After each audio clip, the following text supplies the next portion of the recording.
I've been through a lot of life at this point, and one of the reasons I do coaching is I recognize things that happened to me that I think I can speed up in somebody else's life. For example, I remember being in my early 20s and I was trying to do my first sales job. And I had to learn to sell because there was no jobs in my degree at that time. My degree was in clinical psych. So I was looking around to find what I could find, and I got a job selling cars, VW, Porsches, and Audis. I'm going to streamline this story a great deal, but basically I was scared to talk to doctors, attorneys, anybody who was very professional. I had degrees, I had capability, I had communication skills, but I was just afraid to talk to them. And it culminated with me about to get fired for not selling enough cars.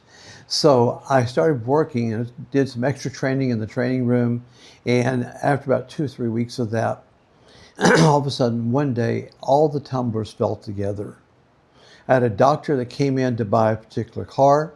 He had driven 70 miles on his day off just to see the car, told me he didn't like it, started to drive away.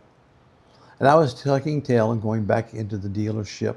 And then all of a sudden something hit me and said, you need to talk to this guy.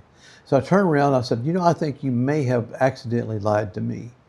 That got his attention, so he stood up from his car, standing by the door, and said, what? I said, I think you may have lied to me. I said, you've been looking at these cars in magazines for the last 3 or 4 months. He said, well, yes, I have. And I said, dude, why don't we drive one? I said, what do you not like about it? He said, I wanted a red one. I said, I can help that. So we got into one we had, which was a charcoal gray car that he wanted, and we drove it. It was a sports car, so I showed him what it would do. I drove first. And he hung on to the Jesus bar a great deal of the time. Of course, most people that drive with me hang on to the Jesus bar even to this day. But anyway, I did the ride, turned around, and got back to the ship, handed the keys, said, go get yourself a cup of coffee. And you're trading this in? He said, yes, I'll get you the numbers. He said, but I want a red one. I said, I hear you. So he came back. I had found a red one I could deal or trade for.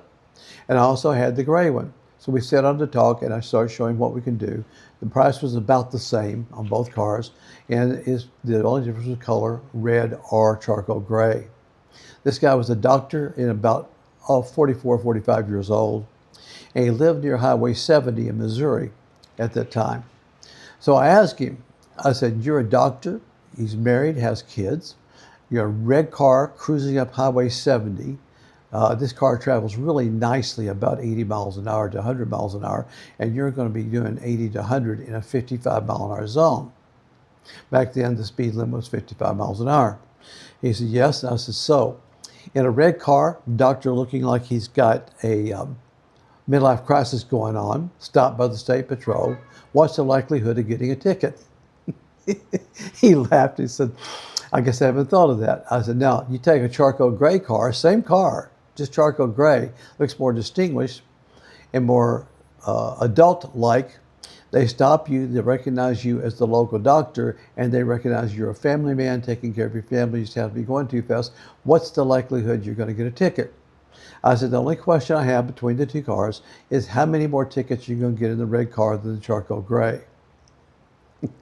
He laughed and I laughed, but he bought the charcoal gray car, drove it home, and loved it for the time he had it.